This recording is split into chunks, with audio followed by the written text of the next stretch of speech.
Estar aquí ante ustedes compartiendo esta celebración de la palabra, de la fantasía, es parte de un asombro mayor, del mismo que recuerdo siendo un niño, me generó poder unir 1, 2, 3 letras para formar palabras y luego 1, 2 o 3 palabras para entender una idea. Recuerdo con claridad ese momento, yo tirado en el piso leyendo una publicidad de una cadena de supermercados. Si en algún momento he creído en la magia, fue en ese instante, más que nunca. Leer se convirtió entonces en un acto subversivo en el sentido estricto, es decir, de subvertir la realidad, de darle vuelta al mundo conocido e interesarme por sus lados ocultos. Eso me permitía sentirme un descubridor de universos que, aun siendo mínimos, me dieron la certeza de estar ante un todo que pedía a gritos ser desentrañado.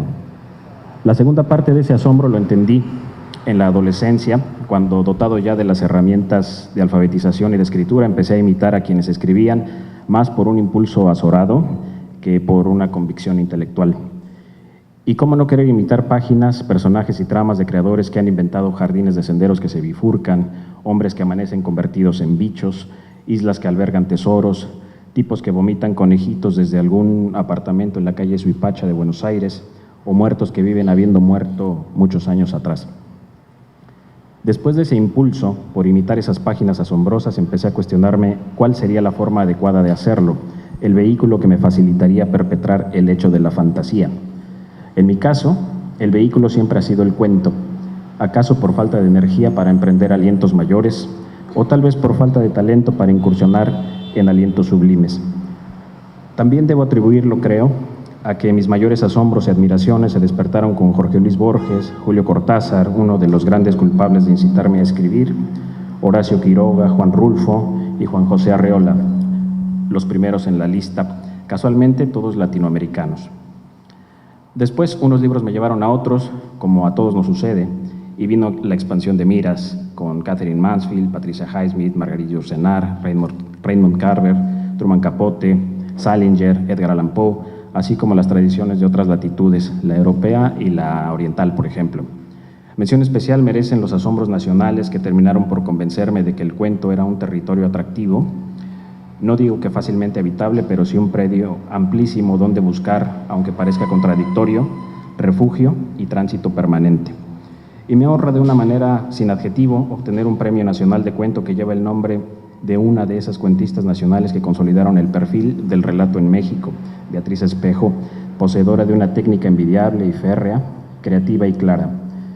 Para mí, a ella se suman nombres como Elena Garro, Guadalupe Dueñas, Vicente Leñero, Amparo Dávila, Inés Arredondo, Francisco Tario, Eduardo Antonio Parra, Ignacio Padilla, todos con una característica que resulta virtud, la apariencia de la sencillez literaria, la cual denota un gran trabajo previo, ahora lo sé. Porque, como decía Borges, no hay cuentos sencillos, no hay en la tierra una sola página, una sola palabra que lo sea, ya que todas postulan el universo, cuyo más notorio atributo es la complejidad.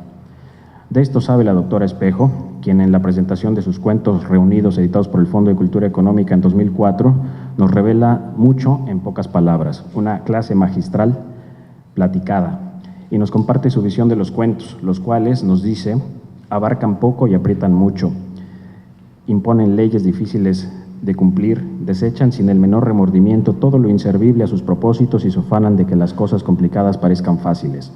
Aparte está aquello del tono, el ritmo, la habilidad para atrapar la atención desde el principio, el lenguaje que jamás debe parecer de merolico, sino el de un prosista con la suficiente destreza para adecuarse a cada asunto respetando el propio estilo.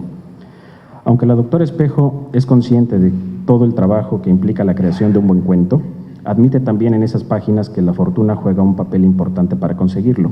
Dicen, y como si esto fuera poco, los resultados finales dependen de ayudas divinas, de un elfo musitante, de un vínculo con la casualidad, un soplo desde lo alto para que florezca a veces de manera milagrosa una planta bien cuidada.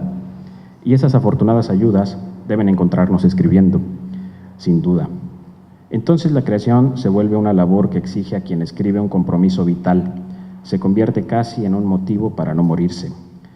Yo espero haber rozado siquiera esa fortuna con lo que pasa por la mente de un tirador, el cuento que ha sido honrado con el primer premio de este certamen y el cual se ha convertido para mí en una inmensa alegría, aunque también en un compromiso.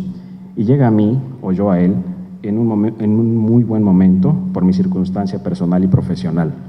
Les cuento, a mí la literatura me ha acompañado en distintos giros importantes en mi vida.